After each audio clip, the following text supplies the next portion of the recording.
ഒരു കാരണവശാലും താങ്ങാൻ പറ്റാത്തത്രയും തടവുകാരുണ്ടായിട്ടും അതിനനുസരിച്ചുള്ള സംവിധാനങ്ങൾ വലുതാക്കാതിരിക്കുക, ഇതൊന്നും ചെയ്യാതിരുന്നേ കുറച്ച് ജീവനക്കാരെ സ്ഥലം മാറ്റിയത് കൊണ്ടോ അവർക്കെതിരെ നടപടിയെടുത്തത് കൊണ്ടോ ഒരു കാര്യവുമില്ല. അതിന് ഒരു ഉദാഹരണം കൂടെ പറയാം. കോട്ടയത്തെ ഈ സംഭവത്തിന് ശേഷം നമ്മൾ ആർക്കെങ്കിലും എതിരെ നടപടിയെടുത്ത് നമ്മൾ കേട്ടോ? ഇല്ല.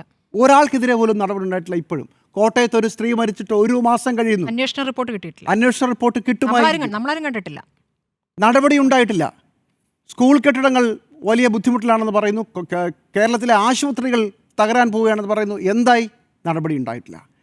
തെളിവ് സഹിത മാധ്യമങ്ങൾ പുറത്തു കൊണ്ടുവന്നു. കേരളത്തിലെ ഡോക്ടർമാരുടെ അറിവോടുകൂടി രോഗികൾ പുറത്തു നിന്ന് ശസ്ത്രക്രിയാ ഉപകരണങ്ങൾ വരെ വാങ്ങിച്ചു കൊടുക്കുന്നു എന്ന് പറയുന്നു.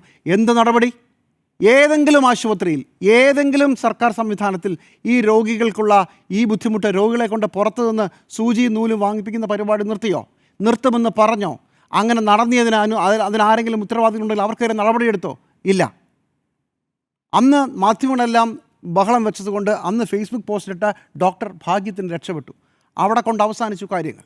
അപ്പോൾ ഇത് സിസ്റ്റമിൻ്റെ ഫെയിലിയറാണ്. ആ സിസ്റ്റമിക് ഫെയിലിയർ സർക്കാർ ഉണ്ടാക്കിയതാണ്.